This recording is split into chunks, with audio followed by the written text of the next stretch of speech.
We are going to get ready and get rocking and rolling here. So hopefully you're excited and ready for today. I am the only one in the room. Someday I'm going to get people to come back and join me live in person in class, and it'll be a happy day for me. But I'm excited to have you guys be with me. We're going to go through and talk about the company foundation and some business planning. Now, typically, and maybe I shouldn't say this, I don't know, but typically I do this as a 2-day class. So I do one day that's just on company foundation and one day that's on business planning. And the plan initially was I was going to do company foundation yesterday. Today would have been the business plan. But then I got told that George was going to be using the room. And so I couldn't do the class. Well, as a result of that, I just thought, well, we'll combine them into 2 days worth of classes into one. And then I found out late last week that George was not going to be using the room yesterday. But rather than go back and redo the classes and have you guys show up on a last minute thing for yesterday, we're just going to do them today. So I promise I will not let you down. I promise I'm going to give you all the same good information. I just may cut out a few stories here and there, which I don't know if that's good or bad, but we'll see. So anyway, so here's what I need you guys to do. So if everyone in the chat box, if you will put in there your first name and last name and the office that you're in, I would appreciate it. That's how I'm keeping track of the role for who's attending the class. So first name and last name in the chat box, along with the office that you're in, I would appreciate it. The other thing too, that I have put into the chat box, the business plan that I realized this morning, I probably should have included that with an email that I sent out, but I'm going to just put it in the chat box. If for some reason, and it seems like typically the people who are on their phones have a harder time accessing the attachments when I put them in there on Zoom. If that's you, that you're having a hard time getting that business plan as a result of that, if you will shoot me an email, or excuse me, if you'll put your email in the chat box, I can send you the business plan afterwards, and I'll pull it up on the screen to show you as we go through it. So all right, let me give you some background of what we're going to do. So what we're going to talk about today is we're going to talk about first the company foundation. And let me give you an idea where that came from. So George Morris, John Syatt, Rob Oakey, and a couple of other people are sitting around a conference room table in 2009. And in 2009, in fact, either unmute and share with me or type it in the chat box. What was going on in the real estate market in 2009? I do have one person in live with me now, which is awesome. A crash. Yeah, so the real estate market was in decline. I better turn that so you can hear it when they talk. Problem is you're going to hear me twice. So yeah, the market was kind of crashing at that point, and as a result of that, yeah, it's distracting. As a result of that, they were sitting around a conference room talking. So George Morris, John Syatt, and Rob Oakey are sitting around this room talking, and George has this idea of, we should create a real estate company. And John Syatt said, if anyone else was telling me that, I would tell them they were crazy. But because it's you, I think it's a good idea. We should do it. Now, that was the birth of Century 21 Everest, by the way. So 2009, in the depths of just what was going on in the market, is where this company was now then created. Well, as part of that, though, part of what they decided and part of what they said that they wanted to do is, if they were going to create a company, they needed to create one where agents were not going to fail. So one of the things that you will find out, if you haven't yet, is that the failure rate in real estate is very, very high. And in fact, I was actually sharing with Russ, who is standing in the room with me, or sitting in the room with me here. So there's all the Russes showed up. I don't know what happened with everyone else, but I was telling him this morning, 13 out of 14 people who start into real estate will not see their second year in real estate. Well, see, Rob, John, George, they knew that, and they said, we need to create a company where it's not going to be okay to fail, where we can get them into a position where they can be successful. And so that was the birth of this company. So we're going to talk to begin with today about the company foundation. Now, as we do that though, if you are going to build a house, and I don't know how many of you know much about building homes, and I'm definitely not the expert when it comes to building homes. In fact, I see Ryan Larson on here. He probably is more of an expert than me from what I understand, because I think you were going to school to get your master's in building development or something. Is that right, Ryan? Maybe he's not really there paying attention. Anyway, you can fill me in later, I guess. But here's the thing. If you are going to go build a house, what is the first thing that you're going to have to do after you have cleared the ground, you've dug the hole to now start to build this? Now, so we're going to talk about the foundation, but what goes in before the foundation? So somebody unmute, share with me, before you put in the foundation, what do you have to do? Reinforcement bar. Okay, and where are we putting that? In the ground, in the hole. Sorry. Okay, perfect. So yeah, and what we're going to be doing is we've got to have some footings, right? So we're going to put in some footings to this foundation. So that's what we're going to start with today. So we're going to talk about the company foundation, but as part of talking about the company foundation, what we are going to hit on first. So I'm going to share my screen here, my whiteboard off my iPad. And again, apologize. If you guys were in person, I would write on the board and it would not be as horrible as it's going to be written on here. But the first thing they're going to do is put in the footings before you pour the foundation. So I want to talk to you today for a minute about the footings of this company foundation. So I failed art class, which you will notice here. Any ideas what that is that I've just drawn up there?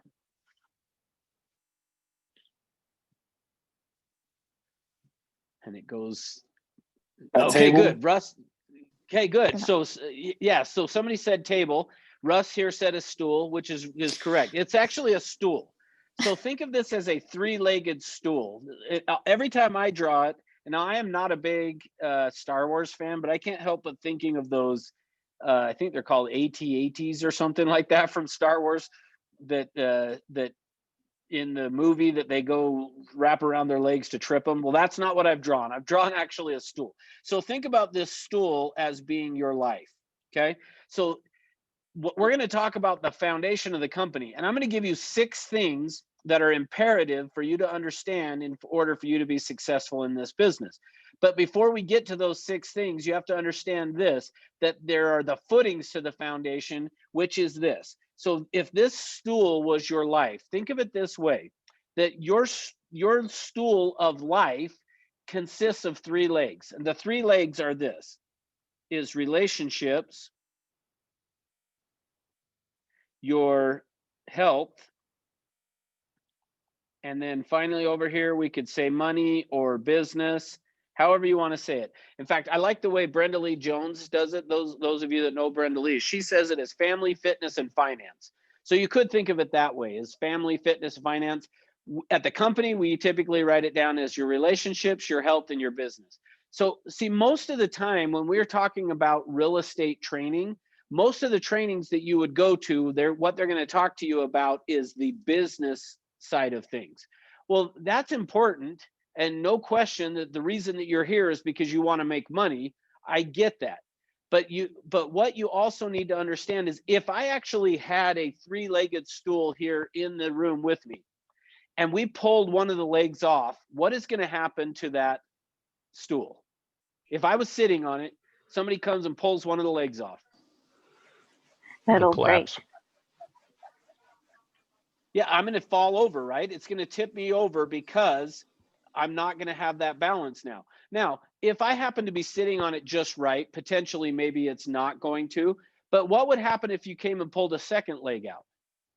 For sure, it's going to tip over, right? That's what we know for sure. So keep in mind, as we talk about today, and we're going to spend most of our time talking about the business, but keep in mind that you have 2 other legs of this stool that are crucial and important to your success. See, I have watched a lot of people over the years of me training agents come into this business, and hit the ground running and make a ton of money, but then they end up divorced, or they end up having health issues because they don't take care of their health. See, there is more to success than just making money. From the standpoint of our company, from Everest, you are not a success necessarily unless you have the relationships working, your health working, and your business. See, those are the three areas that are most important to us as a company, for you as an agent. It is not just about the money. And in fact, if you have listened to George talk, you will have heard him say, and you will hear him say, that one of the last things that he's concerned about from you as an agent is the amount of money that you're going to make. And what's more important is who you are becoming in the process. See, at the end of the day, that's what Everest is about, is I love the way John Syatt says it. In essence, we are a personal development company that just happens to sell real estate, which is why when you join in on our morning meetings, typically you hear messages that are not always related to just real estate, but they're related to you becoming your very best. And in order to do that, we feel like those three areas are tied together. Now, here's the proof of that. Typically, if I have people in the room, I would ask you to raise your hands. But because of how I'm sharing the screen, I can't see any of your faces right now. But if I were to ask you who knows who Tiger Woods is, essentially every person's hand would go up as to who Tiger Woods is. Well, now with this picture in mind that I have drawn up here that I've shown you, where did he get off track in terms of his business, or let me rephrase that, his life? What happened? Because essentially he was considered to have probably been the best golfer, and maybe still is, but for a time, what happened? He got to where he was not playing golf very well. What created that? Yeah, Russ said it was his relationships. Go ahead, somebody else unmuted. Go ahead, Stephanie. Fame and fortune. So to some extent, yeah, that went to his head, but where he got messed up was his relationships. See, he messed up that part. Now, the reason why I bring that up to you is so that you can see that notice with Tiger Woods, when he got off track in terms of his relationship, it also then started to have some health issues. In fact, he went to Park City, Utah to get surgery done on his knee because he was having knee problems and he's had back problems. Well, that then affected his business. See, so these things are all interconnected. Your relationships, your health, and your business are all three connected together. And so even though you would think what we're going to mostly talk about is business, at Everest, we're also concerned about your relationships and your health. See, we believe that in order for you to be a success, you've got to be successful in all of those areas, not just your business. All right, so with that in mind, we're going to get into now, and we're going to start to talk about then the company foundation. So let me go through this. I'm going to give you this. These are 6 things that have been organic in their creation. And where they came from was this. So George Morris, as an agent, as a newer agent especially, was going out and working a lot of for sale by owners.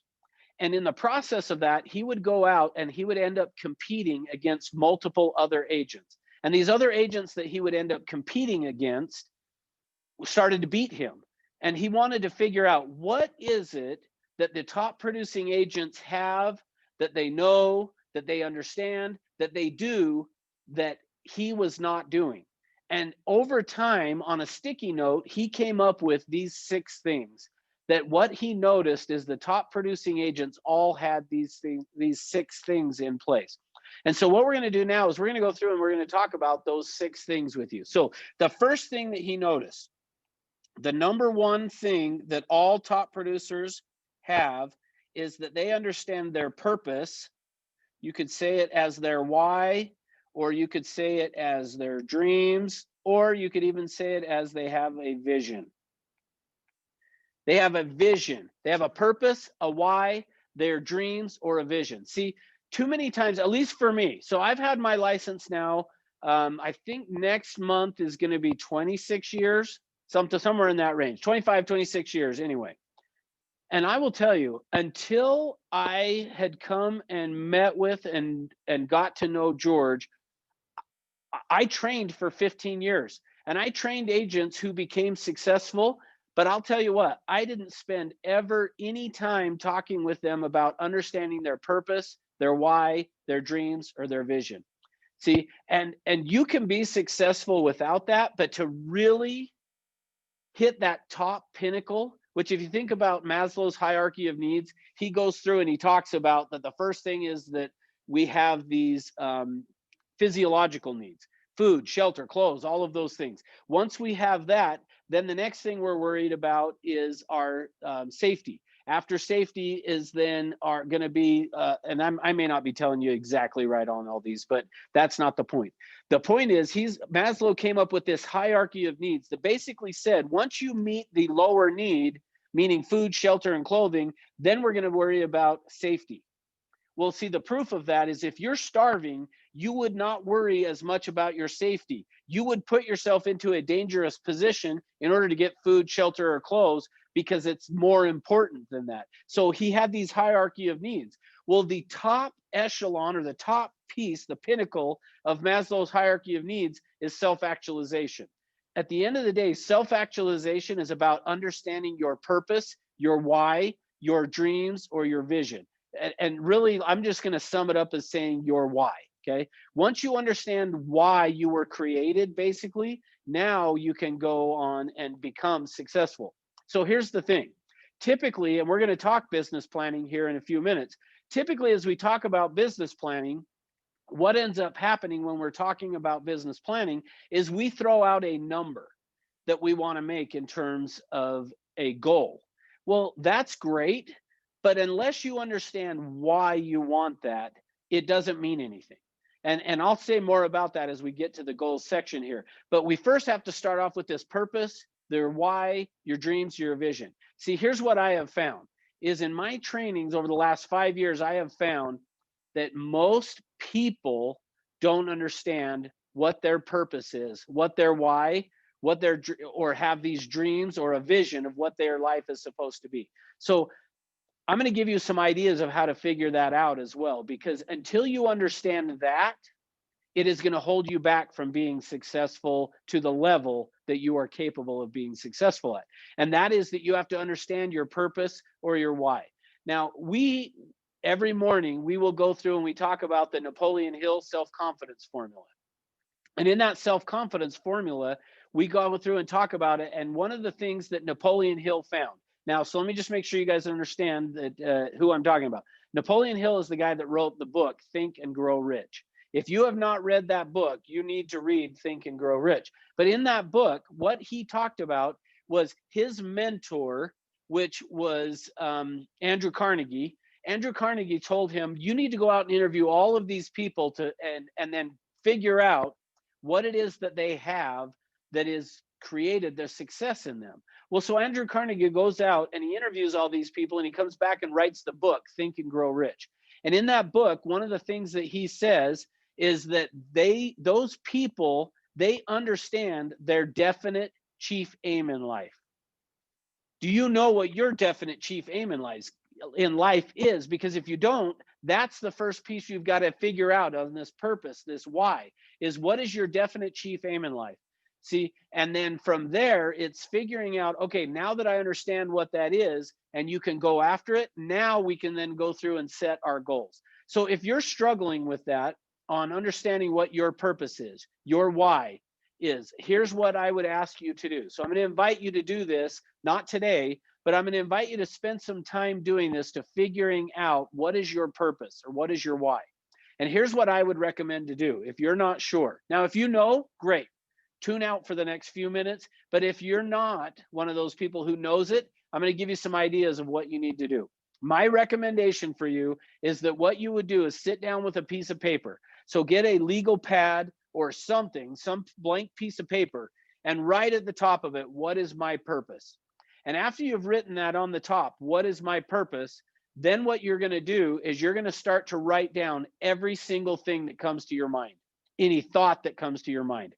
Every thought that comes to your mind. Now, for me, I did this because I struggled with it. I felt like I don't know that I understand what my purpose is, and I wanted to figure it out. And so I did that. I sat down with a piece of paper and I started to write. Now, here's the key on this. when you write this, you have to write it, every thought that comes into your head. So if you have the thought of, this is stupid, you write down, this is stupid. If you have the thought of, I'd rather be sitting on the beach somewhere, you write down, I'd rather be sitting on the beach somewhere. But then you have to keep asking yourself, what is my purpose? And then you just write, what is my purpose? And write the answer. What is my, and whatever comes to your mind. So if you have the thought of, I just want to go eat lunch, stop and you write down, like, hopefully I'm making the point here of what I need you to do.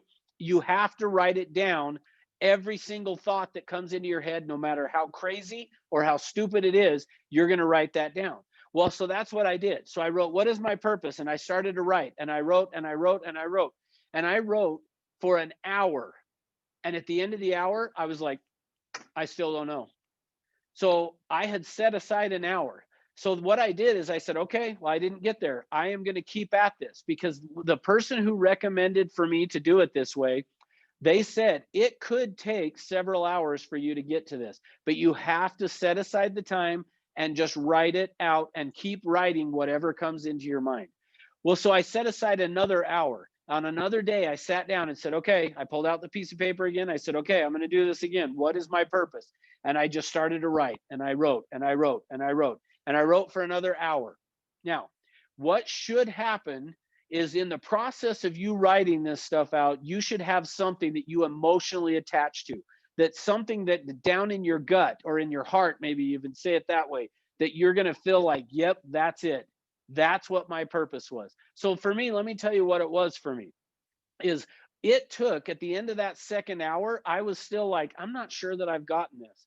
And I thought, I'm going to go through now and read everything that I had written down.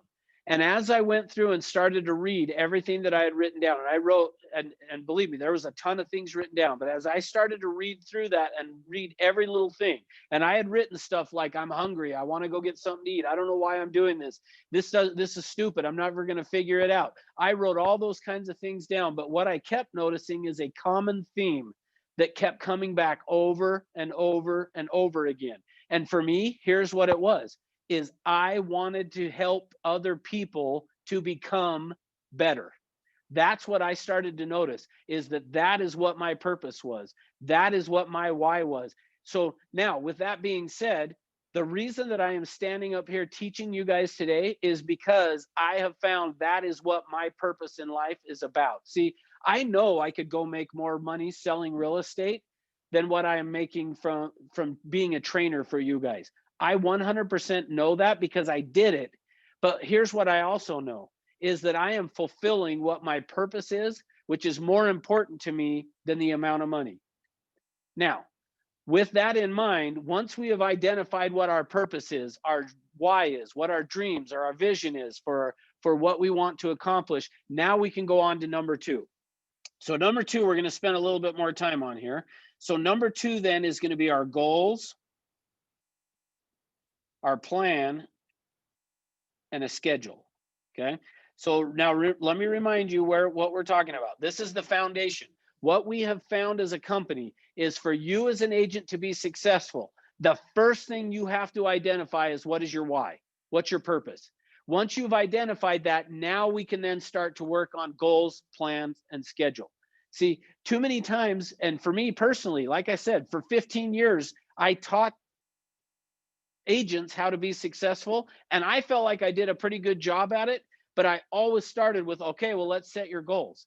Well, here's what I will tell you now that I understand, if we first can get to their purpose and their why, now when we go and start to set the goals, it actually means something. So we're going to spend a little bit of time here on talking about this goals, plan, and schedule with you guys to help you in getting this started and going. So at this point, let me make sure, I'm going to give to Russ, that's here with me, a business plan. And then I'm going to pull up on the screen for you guys to see the business plan that we're going to go through. Now, but actually, before I do that, I'm going to throw it back in the chat box again here, just to make sure you guys got it. So give me 1 second here. All right, so it should be in there. If for some reason you can't get to it, then if you will send or put your email address in the chat box, I'll send you a copy of it as well. So before we get into that though, you will notice on this business plan up at the top, the first thing that it asks for is your goal for your income. Now, what I want to talk to you guys about first though is before you can write that in there, we first have to understand a couple of things. See, too many times what happens is this, and I've been guilty of what I'm sharing with you right now. Too many times what happens is this, is we decide on an income goal that we want to set. Now, in fact, if I were to ask you guys, in fact, I'm going to, so throw it in the chat box here so that I can see. Put in there, what is your goal for income this year, 2021? What is going to be your goal for income? Throw it in the chat box or unmute and tell me either way. I don't care. Okay, Pierce said 250,000. Okay.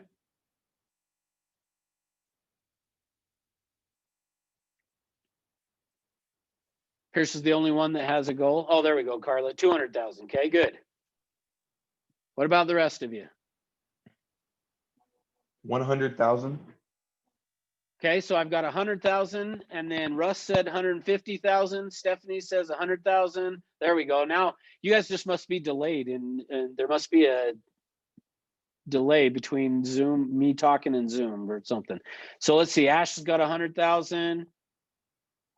Ginger says wishy-washy, undecided. Okay, that works. Hey, I appreciate the honesty, Ginger. Nicole says 12 transactions. Kelly 140. Austin, have you been through my class before, Austin? Because I like where you're going with this. $185,432.23. Good. I like where Austin's going, and I'll tell you why here in just a second. Oh, so Austin said he saw it on YouTube. Good. Well, you learned something, so that's good. I love it. All right, so here's the thing. The reason I said I love what Austin has put down there is because too many times when we are setting goals, we will put down things that are round numbers. For me, I know when I came into real estate, what I would have said is that the reason I wanted to come into real estate is I wanted to make $100,000 a year. Well, that was 25 years ago. I wanted to make $100,000 a year.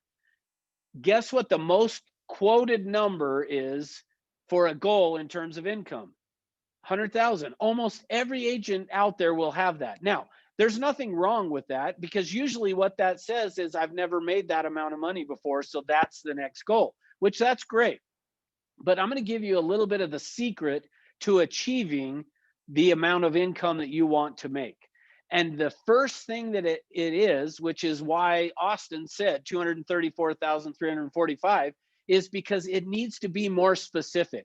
Generally, when we set a goal, we put out there a round number. Now, here's the interesting thing, guys. I still have a tendency to want to do that every year. When I'm about to set my goals, I still have the tendency of wanting to just throw out 100,000 or 200,000 or 300,000 or 500,000. Whatever the number is, I want to just throw out a number rather than stopping and going through a process that is going to help me figure out really what that goal should be. So let me show you what that process needs to look like here. So as we go through, so like I said, because we're combining two classes into one, I'm going to spend a lot more time on this goals, plan, and schedule than I typically in the company foundation class. Typically, we would be done talking about it right now. So I'm going to give you a little bit longer of that for a bit on this because it's important you understand this piece. So here's what we need to do before we set a goal. The first thing we got to figure out is what is just the monthly outgo that you need.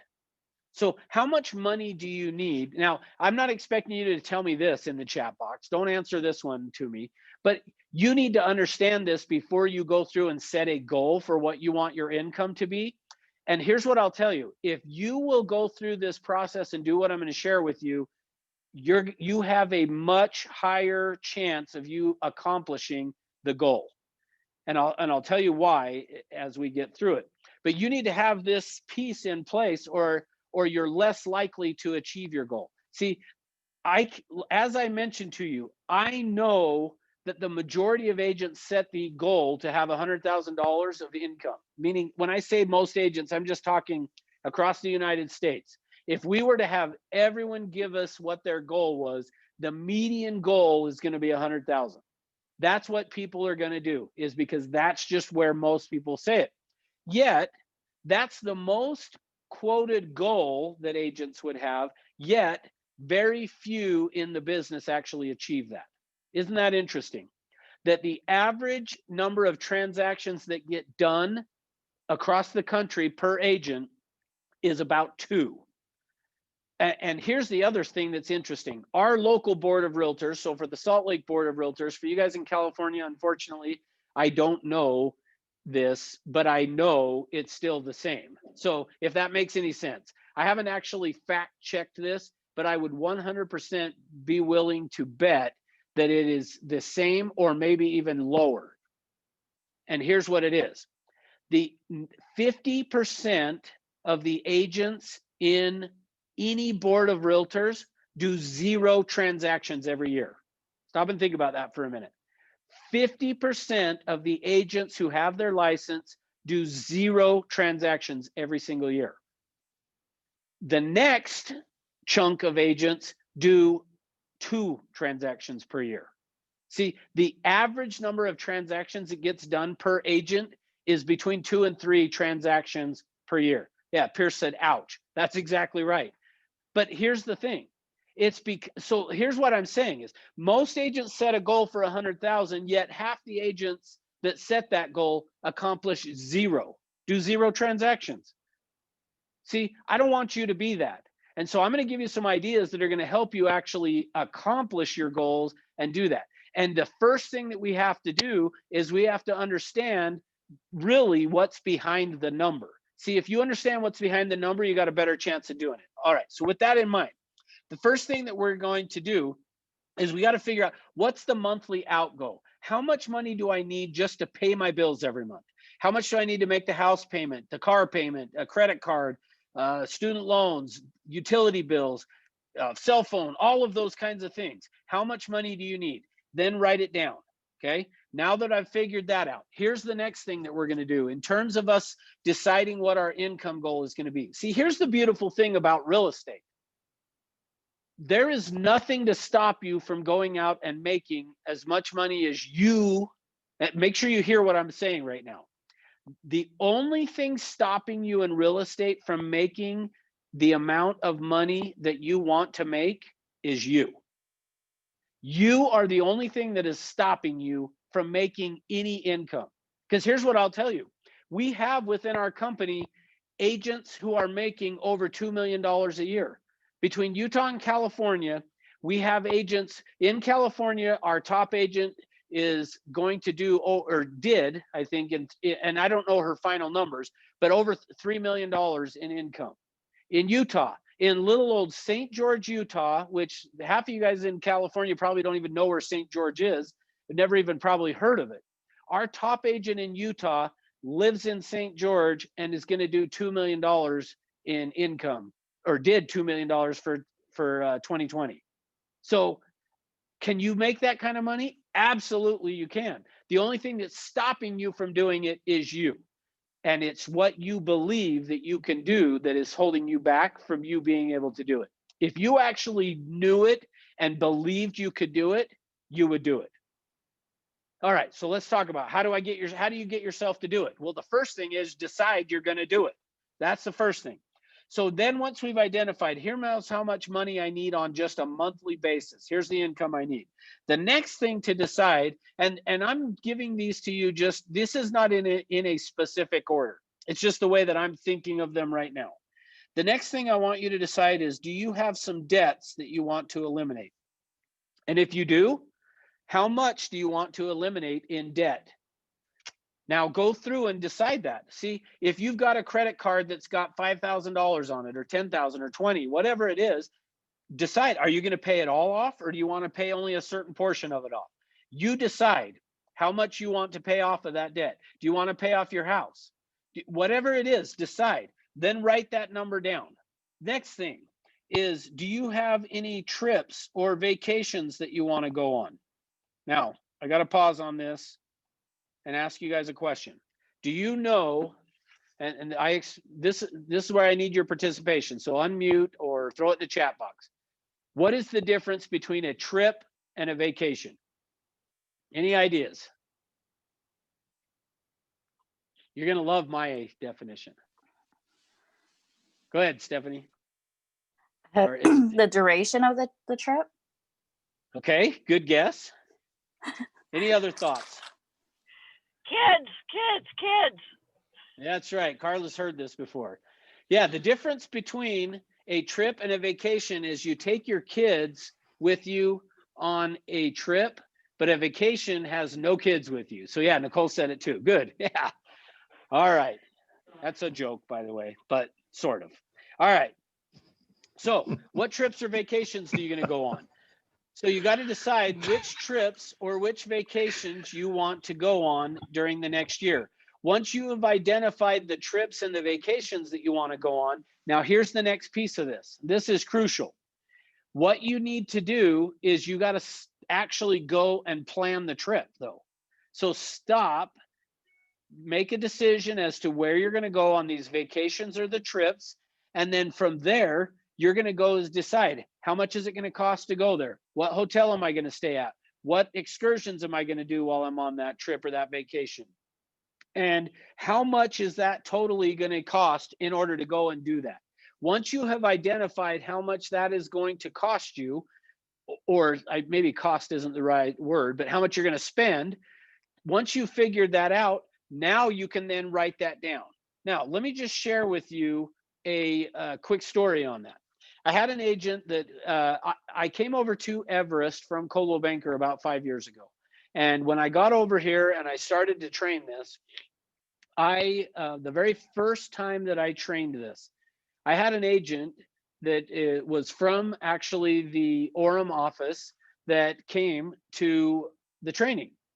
And in the process of me bringing up the trips and vacations, and I made that same joke that I did, which I say it as a joke, but for my wife and I, that is actually how we think about it. Is we take the kids with us, we're going on a trip. If it's just her and I, it's a vacation.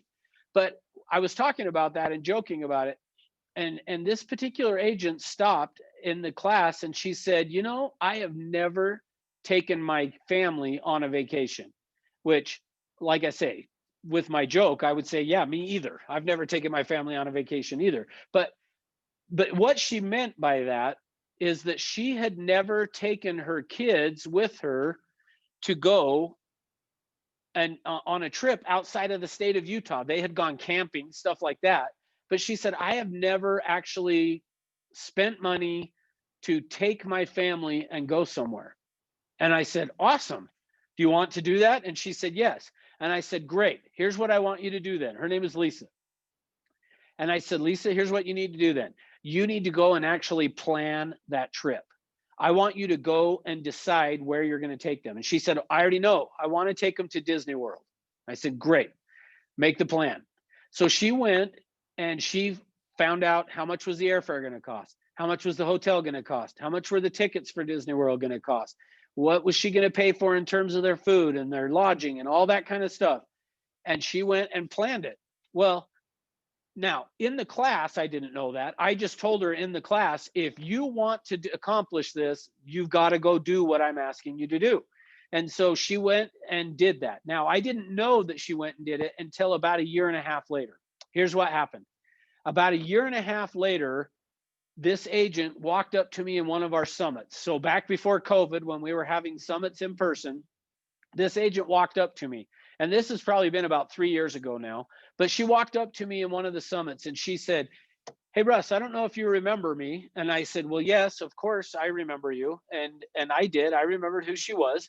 And she said, well, I just have to thank you. And I said, okay, thank me for what?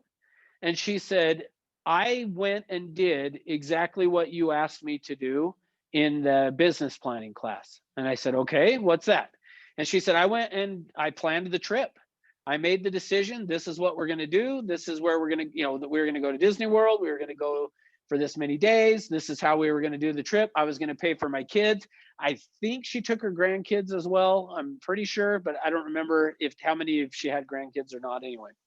But she said, I just wanted to report back to you that I actually did it.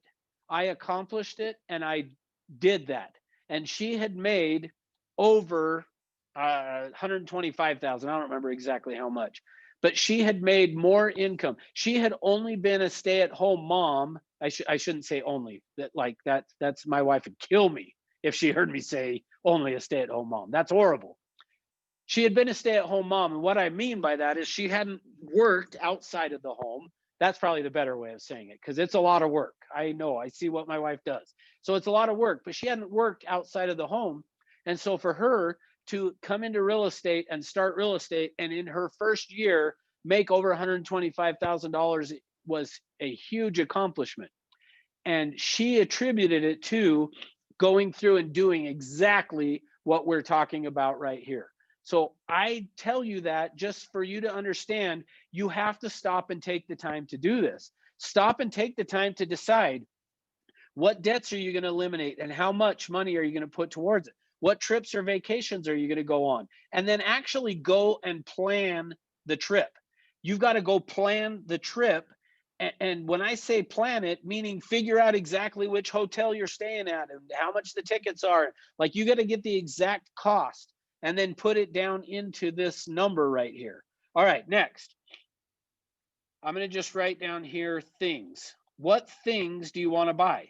That's the next piece of this. See, in terms of us business planning and being successful in real estate, then the next thing we've got to decide is, have you got some things that you just want to buy? Do you want to buy a new car? Do you want to buy a house? Do you have some playthings that you want to buy? A motorcycle or I don't know what. Whatever. Just decide, what things are you going to buy over the next year? And then the same thing on this. So let's go back to the car. If you're wanting to buy a car this year, then here's what you do. You go down to the dealership, you get in the car, you figure out the options you want, figure out everything that you're going to need and want in that car, and get the price of what it's going to be. And then you come back and you write down that dollar amount on there. And that's going to be the next piece of it. All right. I think that pretty much covers. Like I said, I'm just trying to kind of going off the top of my head. If you have anything else that you could think of that you would want to write down in there, put it in there. I'm going to add one more thing to it. But before that, just if you have other things that you're thinking, hey, I'm going to need money for X, then put it down. Now, here's the next thing that I'm going to say, though. So first, before I do, though, take that and total it up and figure out what that is. Now, we're not done yet. We still haven't gotten to where we're going to write down what our goal is for income. But first, we're going to write down and total that up. Once you have come up with what that is, then the next thing that you're going to do is you are going to figure out what a percentage of that is. Because I'm going to give you some ideas and share with you some thoughts on what you need to be doing in terms of planning for your future so that you can have the income for the rest of your life that you want to have, okay? So here's what we're going to do next. So the next thing that I'm going to write down on here is savings, okay? So you need to decide how much money you are going to save this year. Now, in terms of that, I'm going to give you some ideas of some other books to read as well. So as you look through that business plan that I threw in the chat box and you get that and go through it, one of the things you're going to see in there that it has some books for you to read. So I'm going to give you some recommendations throughout this week and next of some ideas of books and things that you should read. So one of the ones that I would recommend, which is tied to what we're talking about right now, is written by Og Mandino. And the name of the book is The Richest Man in Babylon. So Og Mandino, and it's The Richest Man in Babylon. Now, the other place that I heard this as well, that's the first place I saw it. But in addition to that, Jim Rohn talks about it. And so here's the idea, though.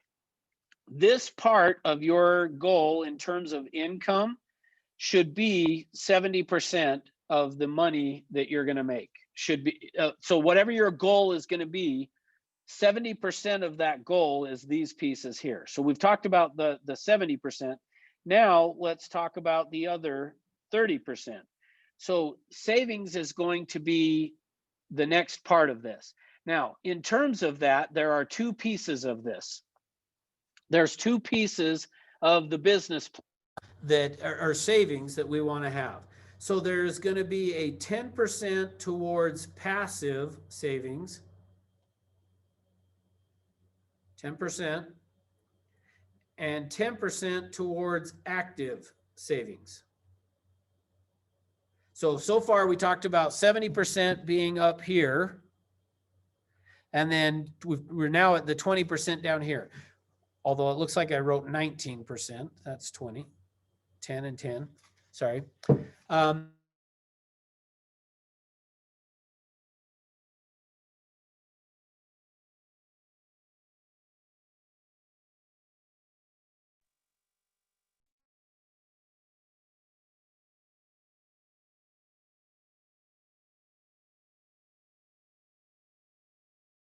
Or throw it in the chat box, if you will.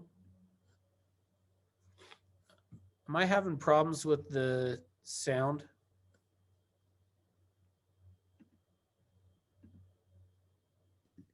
Yes, we couldn't hear you those last couple sentences. Okay, yeah, sorry. I think for some reason my AirPods clicked off. Can you hear me now? Yes, we can. Okay, good. Thanks, Vanessa. Mhm. Okay, so what is the difference? What I asked is, what is the difference between active investing and passive investing? So when I said savings, but we could call it investing. What's the difference between passive investing and active investing?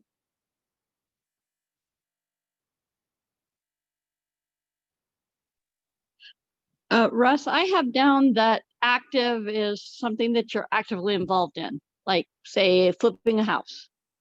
Good, perfect. Thanks, Carla. That's right. So here's the difference. Passive investing is going to be where what we are doing is we're giving our money to someone else to manage. We're having someone else manage our money. Active is we are managing it.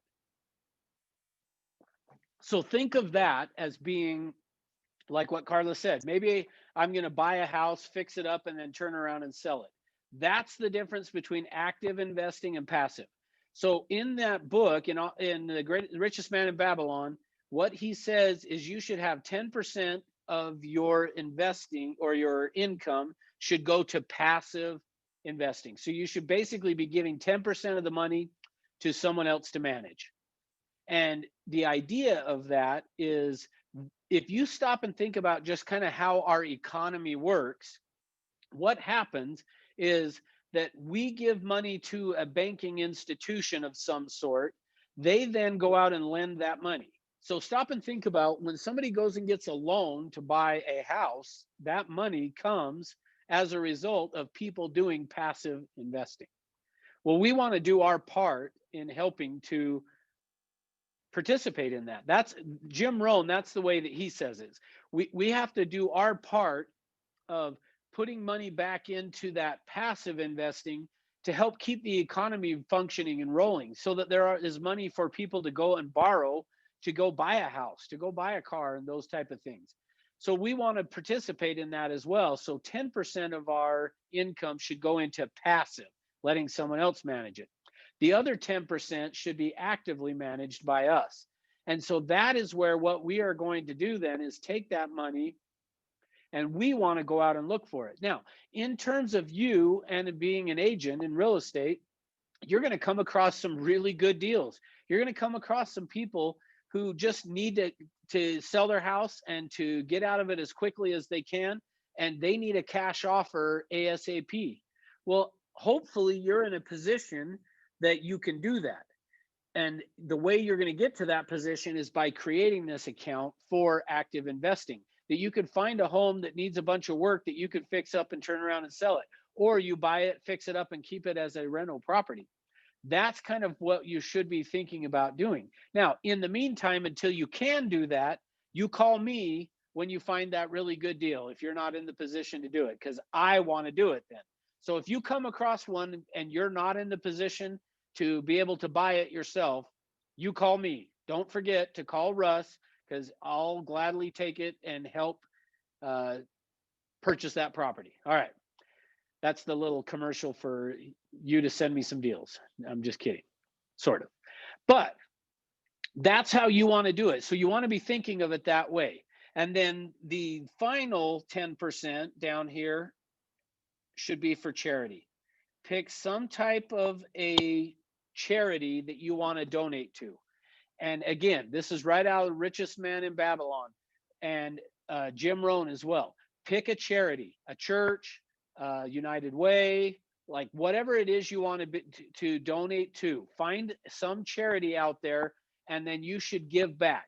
See, part of what we need to be doing is giving back, doing our part to just helping people that are less fortunate than what you and I have been.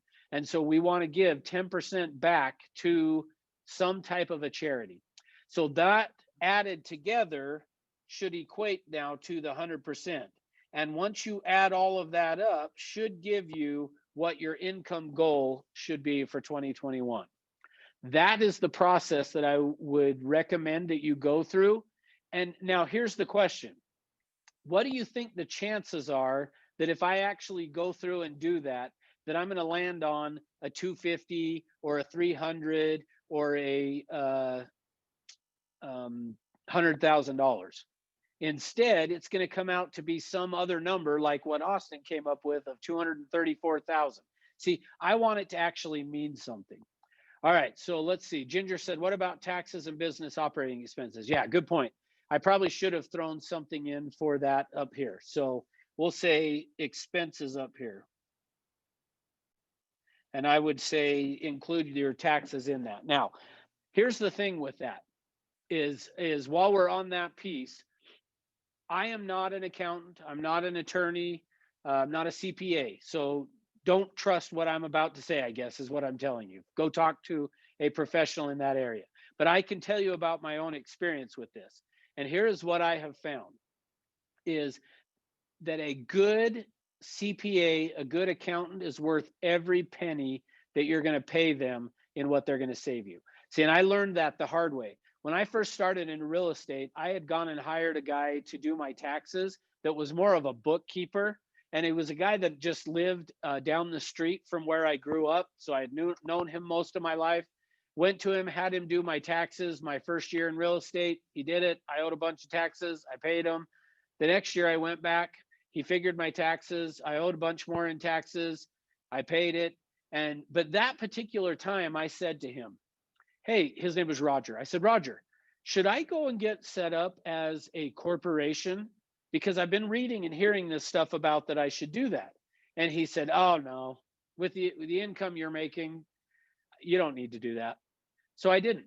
Well, and I will tell you this story tomorrow, a longer portion of this story.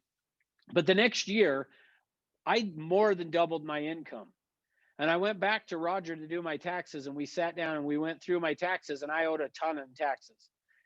And he said, you know what? We ought to look at having you set up as a corporation. And I said, Roger, I asked you that last year, and you told me no. And he said, well, I didn't realize you were going to go out and double your income. Well, so I learned, one of the lessons I learned from that is don't go to somebody who knew you as a kid to do your taxes, because he had no faith in me being successful, apparently, in life, because he was like, yeah, you'll never make enough money to worry about that. But when I showed up now and he was like, oh yeah, we would have saved you a lot of money. Well, I then went over and found an actual good CPA that was referred to from a friend of mine, took my taxes to him. He looked at it and he said, oh yeah, I could have saved you at least $10,000 in taxes. And I was like, oh, that was so painful. So here's my recommendation to you. Go talk to a CPA, find out what is the best way for you to get structured, but you should get set up that way. Here's the thing that I will tell you. That guy that I had as the CPA was amazing. Like, I could not believe what magic he was able to work. Now, let me say, I am 100% all on board of paying taxes. I think we all should do it. We all should do our share of taxes. I just don't want to pay more than my share. So if there are laws and things set up that are going to allow me to deduct things, I'm going to take advantage of that. But once I've done that, I will gladly write my check to the IRS for whatever I owe in taxes, because I like the idea of having paved roads and sidewalks and stoplights. I like the things that we have as a result of that. So I'm happy to pay my taxes. once I've done everything I can do to reduce them to the point of whatever that's going to look like. So just know you should be grateful to write a check for taxes, to be a part of that after you've done everything you can to minimize it, is kind of how I think about it. So yeah, so good point, Ginger. Thanks for bringing that up. All right. Now, in terms of that, get structured and set up that way so that you can take advantage of it. And just so that you guys know, also another good book, if you have not read it, is Rich Dad, Poor Dad by Robert Kiyosaki. You should read Rich Dad, Poor Dad. And part of what he talks about is the difference in terms of that, of paying taxes and things, is that typically the way most people do it is they go earn their income and then they pay taxes on the income.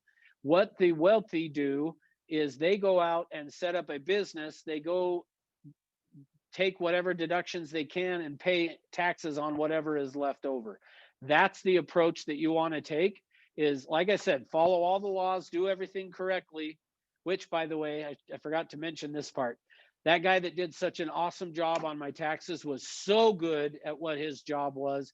He ended up in prison for how he had done taxes. Now, good news is the IRS went through mine and he had done nothing wrong on mine. I had no problem. So just it gave me the peace of mind that he did everything he could to write it off.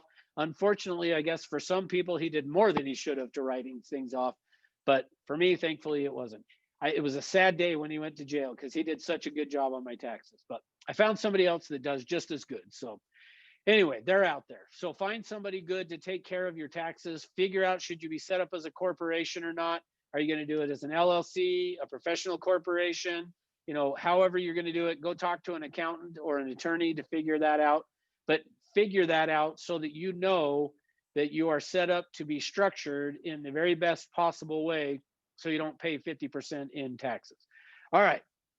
Now that we've done that, you can then on that business plan write that number in based upon what we have talked about there to be able to identify what you are going to set as your goal in terms of your income. Now, I know that took a long time to get you to that point, but that's the piece of it that we've got to do. Now, second thing on this is the plan. So now that we've gone through and we've talked about our goal of what we want to set as an income goal, the next piece on this is, okay, what's the plan to get there? Because if you don't have a plan of how you're going to go out and do that to make money, you're probably not going to be successful either. So I'll just speak briefly on the plan for a minute. In terms of you having a plan, you need to decide on 2 or 3 ways you're going to prospect. And I'll say more about this tomorrow in the lead generation class. But decide on 2 or 3 ways that you are going to generate leads for yourself.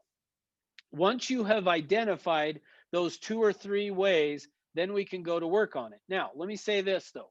One of those ways needs to be your sphere of influence. And I'll show you why that is tomorrow.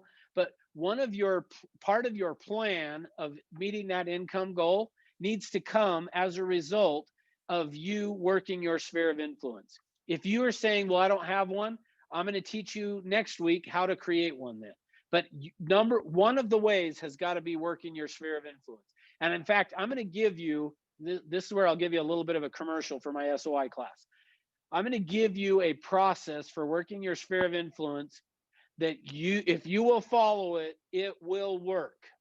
It will 100% guaranteed to work.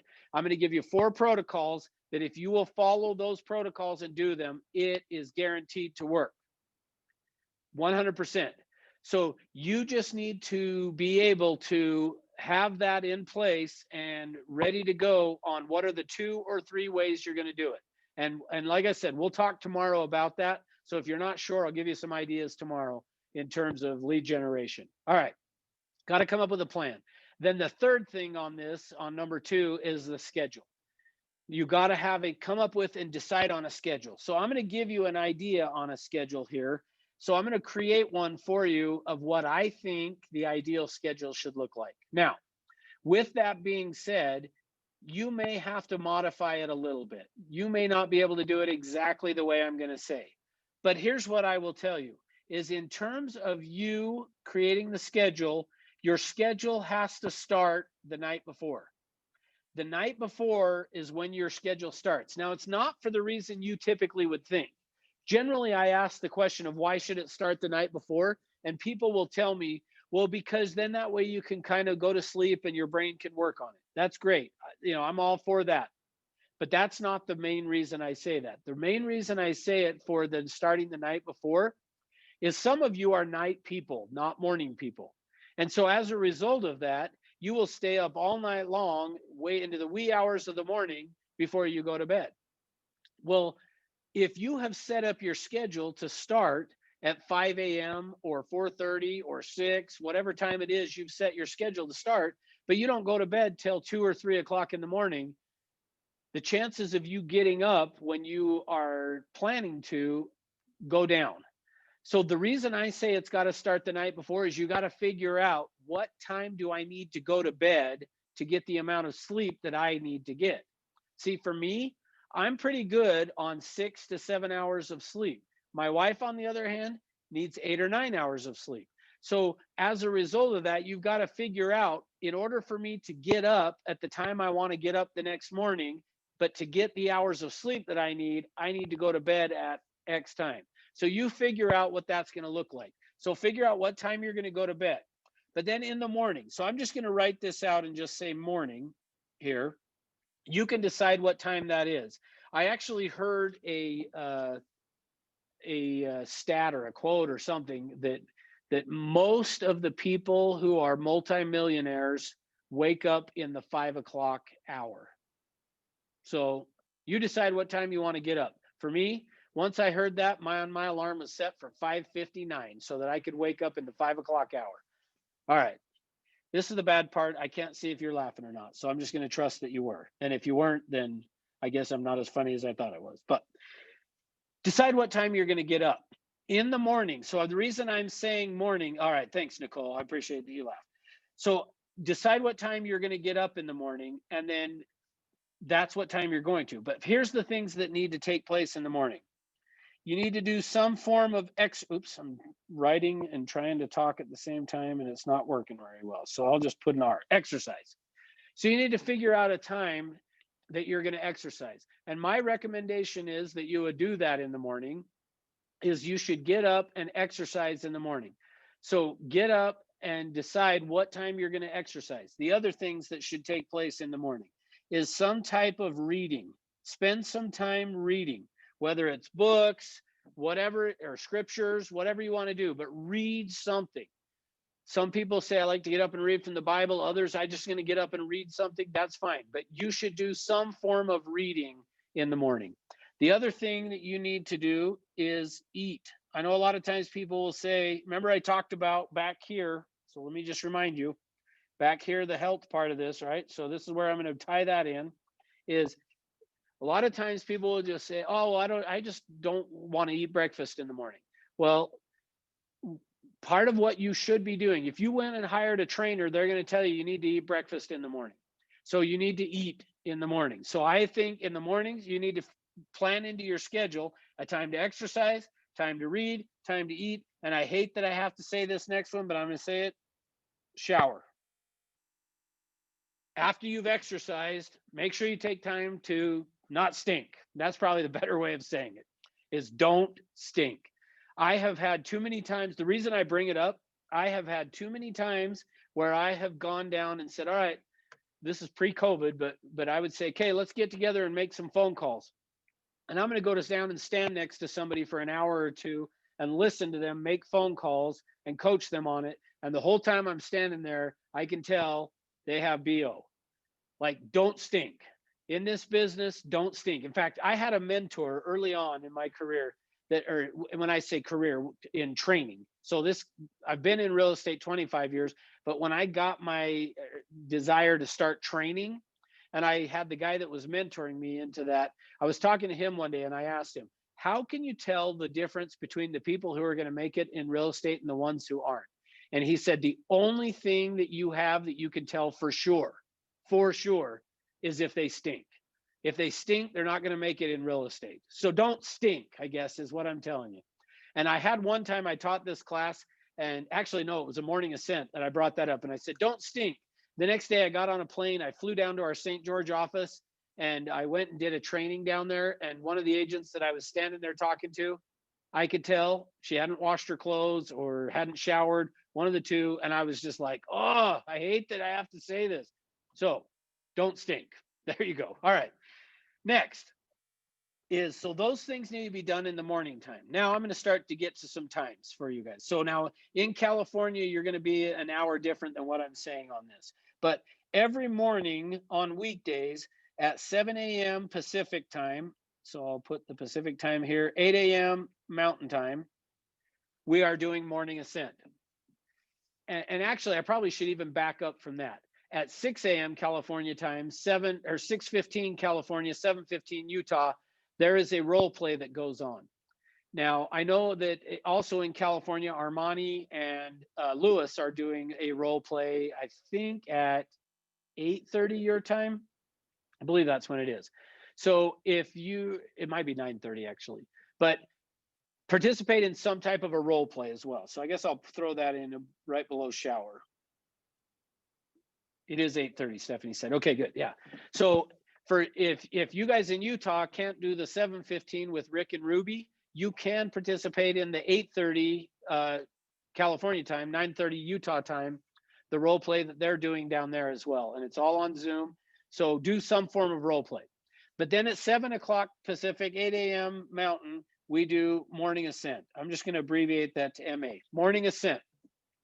I would recommend that you should decide as part of your schedule, how many days are you going to participate in morning ascent each week? Some people have said, I'm going to do it all 5 days. I'm one of those that's there pretty much every single day. Of course, I have to run it, but I'm there pretty much every day.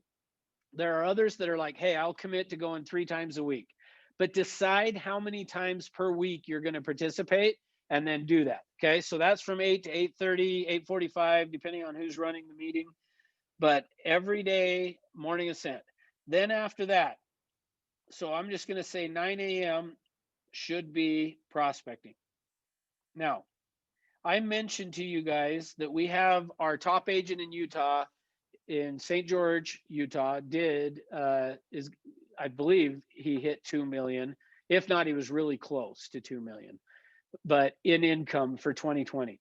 Essentially, what I'm giving you right now is the schedule that he follows. So from 7:45 till 8 a.m., he is doing some role play with people over. He has partners that he does it. So he doesn't participate in the company one. He does his own. But then at 8 o'clock, he is getting ready to go and participating in morning ascent, listening to it, getting ready to prospect. But then he is prospecting from 8:30 or 8 o'clock even potentially until basically noon every day. So I'm going to say for you guys from 9 until noon should be your prospecting time. Then at noon, go take some time to do some lunch, take a break, get away from it.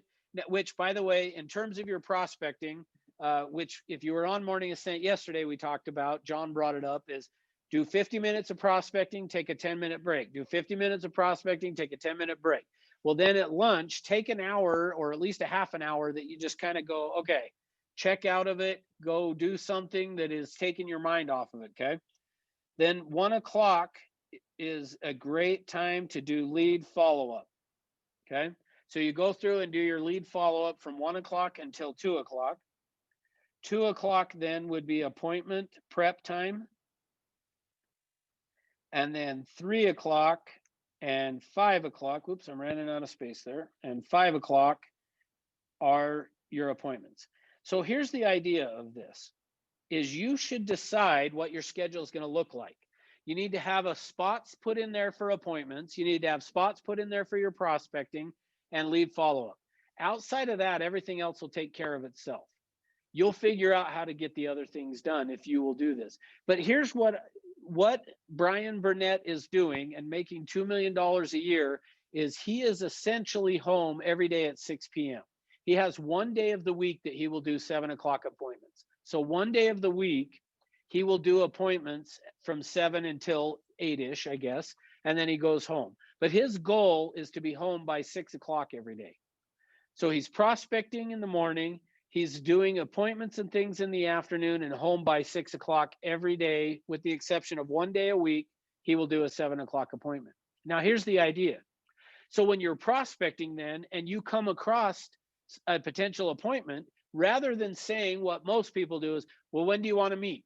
And then they tell you when they want to meet, and now you're going to an appointment at 8 o'clock at night or 8:30. Instead, the way that Brian Burnett handles it says, I've got appointments at 3 or 5, which works better for you? And if somebody were to say, well, could you do one after 5? He'll say, yeah. And I don't know what day of the week. Let's just say it's Tuesday. Yeah, I do those on Tuesday nights. So Tuesday at 7, would that work for you? And he'll schedule the appointment that way. Decide on when your appointments are going to be, and then go fill up those appointment slots rather than letting somebody else decide. Now, what do you do though if you don't have a 3 o'clock appointment? Well, if you don't have a 3 o'clock appointment, then that's where I would recommend for you to do some more prospecting, either calling for sale by owners or some expireds, or do some just listed door knocks or phone calls. I know in California, you guys can't door knock yet, you have to door drop, but do some type of prospecting if you don't have a 3 o'clock appointment or a 5 o'clock appointment. Fill that time up with prospecting in order to get that. So here's the key thing. You have got to identify what your schedule is going to look like. Once you have identified what your schedule is going to look like, now just commit to following it. Commit to sticking to that schedule and following it every single day. That's the key that you need on this. That again, let me come back here and tie this back together again. When George created this foundation, he figured out, what is it that top producing agents do? Well, they have a purpose or a why. They have something bigger than the money that they're wanting to accomplish. And then the second thing that he found is they set goals, they had a plan to achieve them, and then they actually had a schedule that they followed. Have you set up a schedule yet for yourself to follow? If you have, then the next question is, are you following it? If you're not, and if you haven't set up the schedule, I'm going to invite you to use a schedule, set up a schedule for yourself to follow, and start to follow it.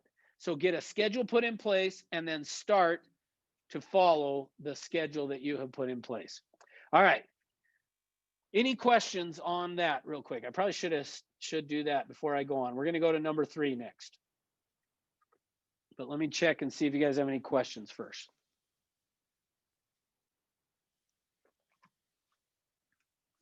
All right, I'm going to take that as a no, or that there's a real huge lag delay between me talking and you hearing it. All right, well, interrupt me if you do. All right, number 3 then. So the third thing that we're going to talk about, the next thing that he found is that the top producing agents have a strong mindset. So the next piece on this is your mindset. The third thing you've got to do is make sure you have a strong mindset. Now, in terms of mindset, what that is ultimately talking about or referring to is we're talking about what are you reading, which I already brought that up. If you need to be doing some reading, is we've got to be having some reading that is going on that is feeding your mind to help you learn. See, if you had the opportunity to have somebody who was really successful in life sit down with you and tell you, this is how I did it, you would take advantage of that. Well, both people have written books for us to read to be able to implement. So take some time to read each day. That's going to help your mindset. The other thing is, what are you watching? Are you using YouTube as a way to mindlessly watch things, or are you using it to go and find stuff? Like, we live in an incredible time in the history of the world where we can go not only read what these successful people have done, you can go find videos of them talking and explaining to you about it. I was watching one yesterday of John Maxwell, and I was like, this is some good stuff that John Maxwell has put together. And it's all free to sit and watch on YouTube. Yes, can you pay to get more? Absolutely. But there is so much of that out there that is available for you to watch that is all mindset related. Remember, I said, the only thing holding you back from accomplishing huge amounts of success, whatever that looks like for you, is you. We set ceilings on ourselves. We've decided that people like me only make X amount of money. Well, that's not true, by the way. Every person out there who is accomplishing huge goals has problems. They have issues. They're not perfect. They're no different than you and I are. They have different challenges or issues. They just are different than what yours are. All right, Austin asked for recommendations. Yeah, in terms, are you talking reading or watching? Reading, I'll give you suggestions all throughout the week. But in terms of watching, anything Jim Rohn, R-O-H-N, not Rome, not the sports guy, Jim Rohn, R-O-H-N, is anything that you can find video from him is awesome. That I would recommend watching. Tony Robbins, another good one too. So those are some of the things I would recommend. All right, what are you listening to? So the next one, Earl Nightingale said, yeah, Simon Sinek's a good one too. Listening to. I think it was it Earl Nightingale or was Zig Ziglar? It might have been Zig Ziglar that said your car should be a mini university. See, when you're driving around in your car, are you listening to the radio? Are you listening to NPR? Are you listening to something like that?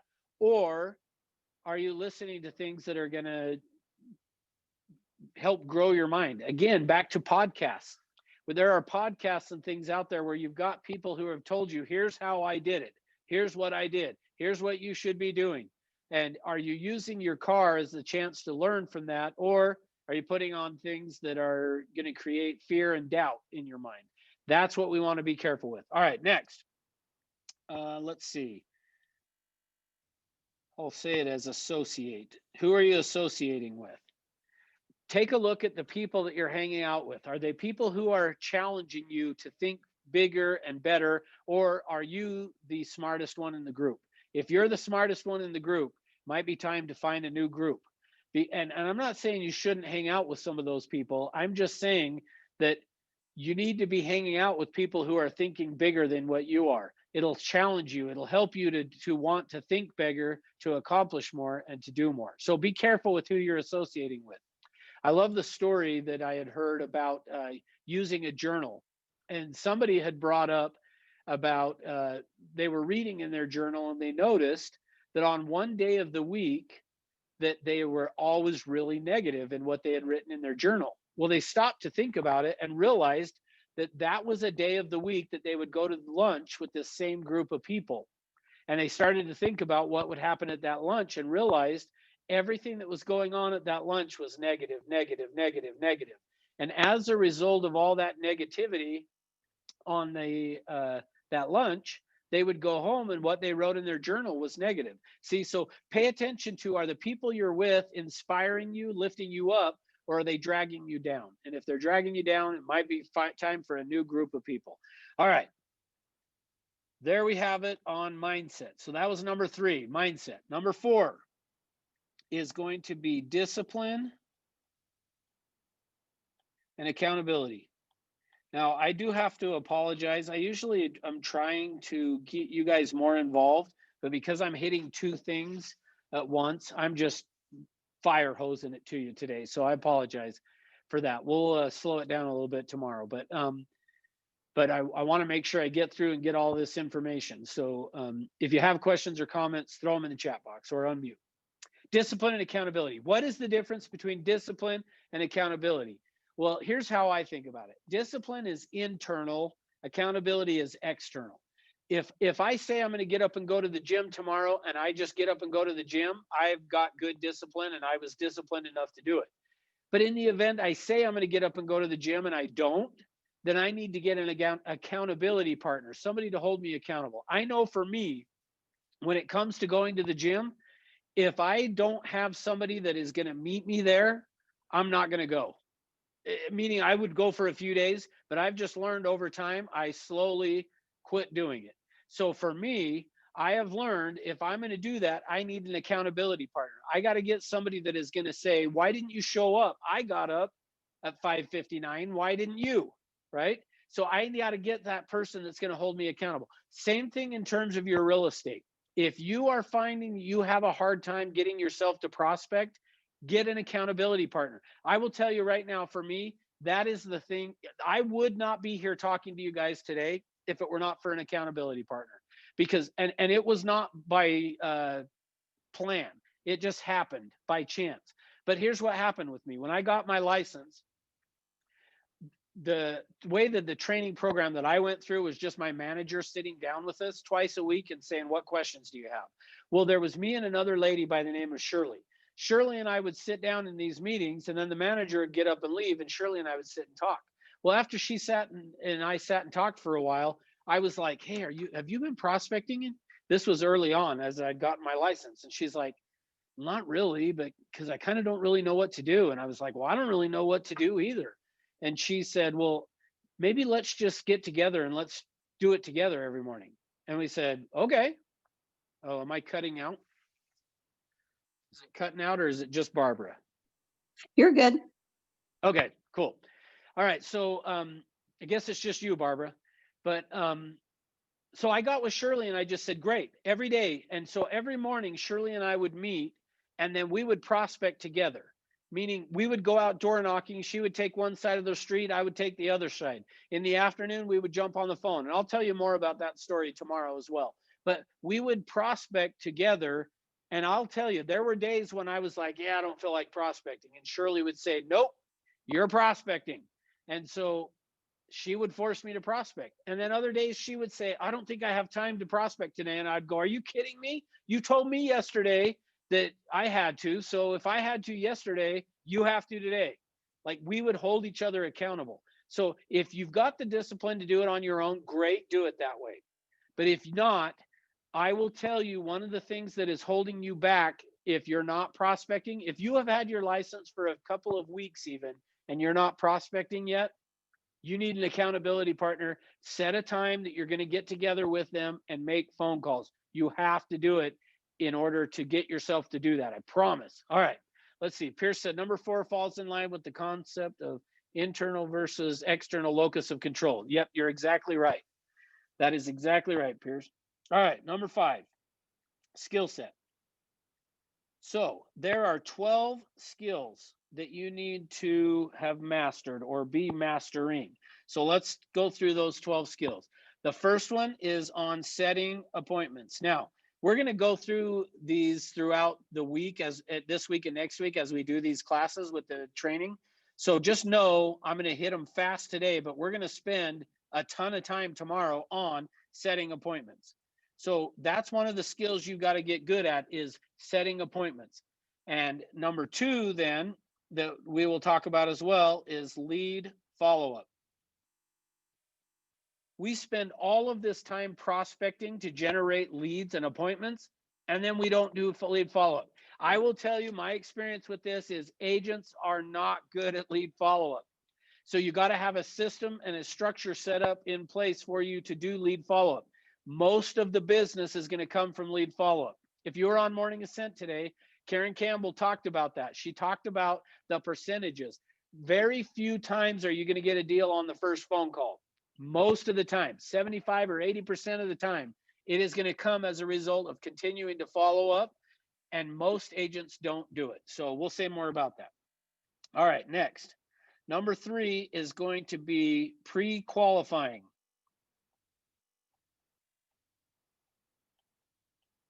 So pre-qualifying, that's the next skill we've got to get good at. And we'll talk more about that as well, but we got to get good at pre-qualifying. The purpose of pre-qualifying is for you to figure out what the motivation is and the ability of the person. So too many times we think of pre-qualifying as being just, can they afford it? But more so for me, when I'm using this skill of talking about pre-qualifying, it is about finding out their motivation. Are they motivated to do it? Is it worth you putting the time and effort into this? Now, here's what I'll tell you. Early on, for most of you that are new agents, sorry, I got to get a drink. My throat's getting dry. For most of you that are new agents, you should pre-qualify, and even if there's not motivation, go on the appointment anyway. Part of the reason I say that is because typically for a new agent, you're not going to really know the difference between when you should or shouldn't anyway, but you also want to get the experience. We talked about role playing and practicing. What better way to practice than to get out with a real potential client? Now, over time, you will start to figure out, yeah, I'm not going to go on that one again. That was not worth the time and effort I put into it. So that's where I would say is in terms of pre-qualifying. Pre-qualify, but then go on the appointments until you figure out the ones that you should and the ones that you should not. And it just takes time and effort and doing it experience is probably the word I'm looking for to doing that. All right, number 4 is, and these are not in necessarily in order either. It's just going to be what's coming to my head. But the next one that I'm going to put up here is I'm going to say pricing. You got to get good at pricing properties. So you need to take the time to be pricing properties. So here's what I would tell you guys. If you do not feel comfortable in doing a CMA and pricing properties, you need to be doing CMAs every week. Every week as a new agent, here's what you should be doing. If you are a new agent, you should be going and looking at properties every week. Find a vacant property, go out and look at it, go back to the office and run a CMA on it. If you don't feel comfortable on pricing, that's how you're going to get good at it, is you got to go and do it. All right, next. Number 5, presenting. So that's the next skill we got to get good at, is presenting. And we're going to talk all about that this week and next week as well. I'm going to get into the presenting. I'm going to show you a great listing presentation. I'm going to give you a great buyer presentation as well. But that's one of the skills. Now, to some extent, I should have told you guys to be keeping track of this, like rate yourself on 1 to 10 on these things of how good you are at this particular skills that we're talking about. All right, number 6. Handling objections is the next one. You've got to get good at handling objections. See, people are going to give you objections from time to time. Now, here's the good news. They don't really change that much. Your objections that you're going to get have not changed. I'll tell you, in the 25 years, almost 26 now, I guess, that I have been doing this, the objections have not changed. Slightly, meaning that they may say, well, I could put it on the internet, that they didn't say when I first started. But at the end of the day, the objections are, will you do it for cheaper? I have a friend in the business. All of those things don't change. So do you have answers for those objections when they come up? And here's what I'll also tell you. If you're continually getting the same objections, it's probably because of something you are doing in your presentation that you need to work on that will stop the objections from coming up. All right, next one.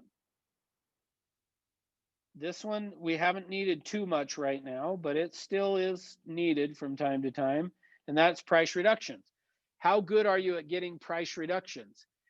The secret to that is to set it up in the beginning. When you list the property is the time to get the price reductions talked about and negotiated right up front. And I'll give you some ideas on that as well. All right, next, number 8 is negotiating, or negotiation. I wrote it as negotiating, but negotiating. How good of a negotiator are you? You need to be working on that and making sure that you are good at negotiating. But again, rate yourself on a scale of 1 to 10. All right, number 9. The next one is, I'm going to say, is future pacing. So future pacing. When I say future pacing, remember I said on price reductions, you need to be doing that up front.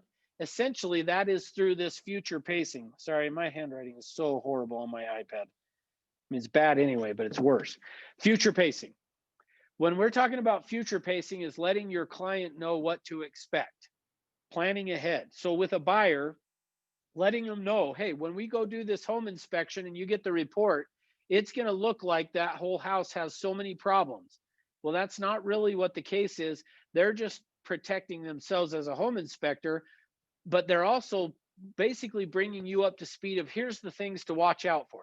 And I like to explain it to people when I'm talking to a buyer on a home inspection, is think of this as being your to-do list. See, once you've lived in the home for a little while, you create this, here's the things I need to do, this honey-do list. Well, essentially, it's a way for you to be brought up to speed of what are the honeydews that you're going to need to do. And every house has them. So it doesn't matter which house you go to, you're going to get a report that says you have, keep an eye on this water heater's old, or the furnace is getting old, or like, it's just letting you be brought up to speed on the home because you haven't lived in it. It's going to get you up to speed as if you had been living in it. And if you can explain that to them and let them know, there may be some things that we get that are going to be safety issues that we should say, yes, we need to get these things fixed. But some of the other things may not be as crucial to getting fixed right this minute. They could just be on your honey-do list. All right, with a seller, your future pacing is going to be, hey, let me explain to you how this works and what we're going to want to look for and the signs that we're going to be looking out for. Think of it this way. I like to say it to a seller as that the market speaks to us in a cryptid language, and that your job as the agent is to interpret that language for the seller. And then it's going to help them to understand what they need to know about what they should do with the price of their property based upon the feedback that we're going to get from the market. So that's the idea of future pacing to get price reductions and things as well. All right, number 10 then is going to be customer service. Okay, customer service. Another great book. Oh, except for now, I just went blank on it. I'm gonna have to look it up. There's one that's really good on customer service, and I'm going blank on what it's called now. It'll come back to me. When it does, I'll get it to you. Anyway, how's your customer service? What you don't want to have in this business is a scenario where you go and get a listing or you get a buyer and then you never do another transaction from them and they never refer anyone to you. If you are using good customer service, you're going to get repeat and referral business. And I'm telling you, that is the secret to the long-term success in this business is repeat and referral business from people. Oh, Raving Fans. Thank you, Ginger. That's the one. Yep, Raving Fans. Thank you, thank you, thank you. Yeah, if you have not read the book Raving Fans, you need to read that one. It is so good. I love that book. It just gives you some really good ideas of ways to get good customer service. Thank you, Ginger. That was the one. All right, number 11, working with buyers. So that is a skill. You will hear a lot of people that will talk about and say that they don't want to ever work with buyers. I only want listings. I don't like buyers. Well, part of that is because they've just not learned the process of how to work with a buyer, because it doesn't have to be a grueling, horrible experience in working with a buyer. And so have you developed the skill with that? And we're going to talk about that this week as well. So we're going to go through all of these things. I'm going to help you with these throughout this week and next week in terms of the classes and stuff we're going to go through. And then number 12, and finally, the skill of closing. How good are you at that? So hopefully you have rated yourself on a scale of 1 to 10 on these skills to decide where are you weak, where do you need to get stronger. So make sure you do that if you have not. Rate yourself on a 1 to 10 in these things, and then decide, hey, over the next few months, these are the ones I'm going to work on, and or pay attention throughout this week and next week as we go through the classes and we talk about these skills that you can know, hey, okay, I got to really pay attention on this one because we're talking about presenting, or I got to really pay attention on this one. We're talking about closing, or we're talking about setting appointments, whatever it is, really work on that. Okay, next. So the final one we're going to talk about today on the company foundation is tools, strategies, and systems. All right, and oh, you want my contact information, Pierce? Yep, okay, so Russ Orchard and 801-556-4441, and my email, I'll throw in the chat box here as well. All right, so systems, tools, strategies, that's the sixth thing on this foundation. What are the tools that you're going to need? What are the systems that you're going to use? And what strategies are you going to implement in your business? So those are the 6 pieces of this. So we will go through and we're going to talk about on the SOI. I'm going to give you some ideas on the systems and tools and things. And we're going to talk about how to use those things as we go through here. But notice that those things are the 6th in this company foundation, is the systems, the tools, and the strategies that you're going to use. So we want to spend time working on our business as well as working in our business. And that's the idea of these tools, the systems, and the strategies. And we'll talk a bit about some of those throughout this week and next week as we do these classes. All right. Well, I apologize again that I did so much of the talking. I don't like doing this much of the talking when I'm teaching the class, but I also was like, oh, I got to cram 2 days worth of class into one. So what questions or comments do you have before we wrap up for today?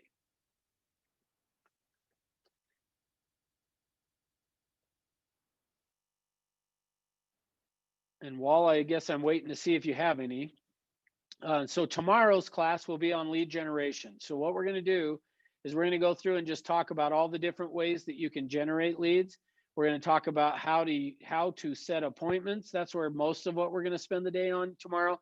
But we're going to also then talk about, here are some ideas, and give you some ideas in terms of the strategies that you can go through in terms of prospecting and stuff tomorrow. So awesome. Well, thank you, Pierce. I appreciate it. Yeah, Ginger, I'll send it to you. So I'll send you one as soon as we're done here. All right, well, looks like no other questions. So thank you for being with me today. So tomorrow will be same time, 10 a.m. Utah, 9 a.m. for you guys in California.